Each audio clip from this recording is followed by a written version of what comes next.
There's so many programs out there. There's the FHA, the state bonds, like all these programs that allow you to at least get in a home. And I'll finish my statement off with Warren Buffett said the worst thing you could do is not get in the game. I mean, you got to get in the game. It doesn't matter what point, where you're at, what level. If you're not in the game, it's the worst thing you can do. So get in the residential, the real estate market, buy a home. It doesn't matter. In 10 years, if you buy a home right now, in 10 years, you'll be laughing. And you'll be like, thank you for this video. It's going to go up. It's going to go down. You're going to do this or that.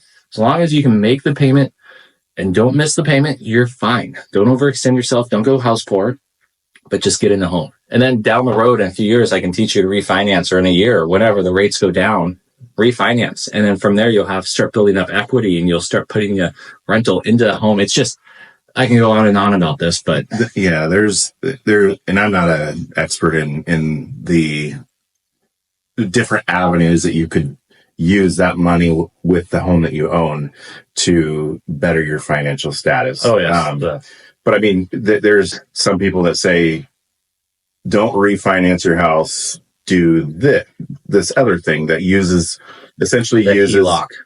Right. There's equity line of credit. There's that's tax free, by the way. Right. And there's even other avenues, but I'm not going to speak on them because I don't know the ins and outs of it, but there's so many different directions you can go with using the equity that you have within that home to better your financial circumstances and down the road. Yeah. Yeah. And that's the next part of your journey. One, get the home. Then you can get the home and start building up equity, and then Google. And I will go over some of those because I've had clients ask me constantly, which we can make another video on, of how to do that, because there are some amazing stuff out there that you can pull out tax free. So if you look at a lot of high-end investors, self included, that we take a home and then you pull out a HELOC. Remember, that HELOC's tax free. And if you're pulling out a HELOC at a great rate, less than what you're bringing back in, it's huge. And then you can go and use that tax free on certain stuff and keep rolling and rolling and rolling.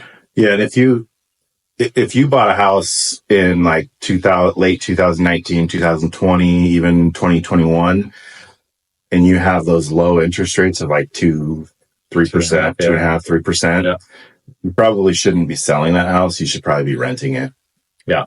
No, you should. And there's because a lot of money is, essentially that's like free money that you've been lended on that home, and 2.5%, depending on how much you owe and stuff. And right. Else, yes. But if you can turn it into a rental, absolutely, and buy another house,